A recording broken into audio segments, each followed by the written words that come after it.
नमस्ते, मेरो नाम आँचल चौधरी हो। म हजुरहरूको सामने फेरि प्रस्तुत भएकी छु।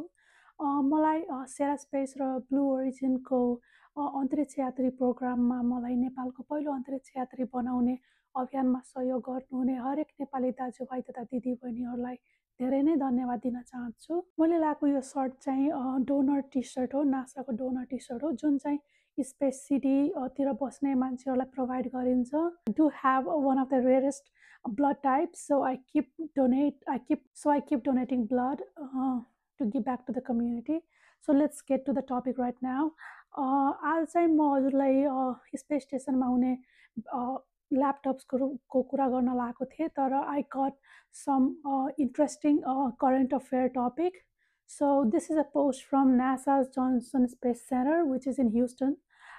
So नासाले चाहिँ के गरेको छ भने अहिले चाहिँ पहिलो डुअल स्पेस सुट रन गरेको छ।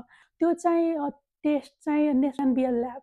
एनबिएल ल्याब चाहिँ ओन्ली ल्याब हो जुन चाहिँ नासाको जुन अथराइज्ड एस्ट्रोनटहरू हुन्छन्, जुन चाहिँ ओरिजिनल नासाबाटै स्याङ्सन भएका हुन्छन्, त्यो एस्ट्रोनटहरूले मात्र युज गर्न पाउँछन्, अरूहरूले युज गर्न पाउन्नन्।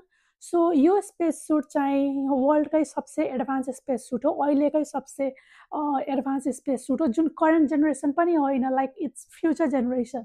So I have had like pleasure to work with this space suit. मैले यही स्पेस सुटको डेभलपमेन्टमा काम गर्ने अवसर पाएको छु, जसको लागि म धेरै नै आफूलाई लक्की ठान्छु। मैले यो चाहिँ हजुरले पिक्चर हेर्दै हुनुहुन्छ, त्यो चाहिँ के हो भने एनबिएल ल्याबमा युज भएको हुन्छ। यिनीहरूले चाहिँ मुनको जुन सर्फेस हुन्छ त्यसलाई इमिटेट गरेर यस्तो लाइक स्पेस वाकको रूपमा युज गरेको हुन्छ र यही जुन वाकिङ छ त्यो चाहिँ इभिएमा युज हुन्छ। इभिए भनेको एक्स्ट्रा भेहिकुलर एक्टिभिटी हो। एक्स्ट्रा भेहिकुलर एक्टिभिटी भनेको रकेट सिप या स्पेस सिपको आउटसाइड गएर जुन एक्टिभिटी हुन्छ त्यसलाई इभिए भनिन्छ।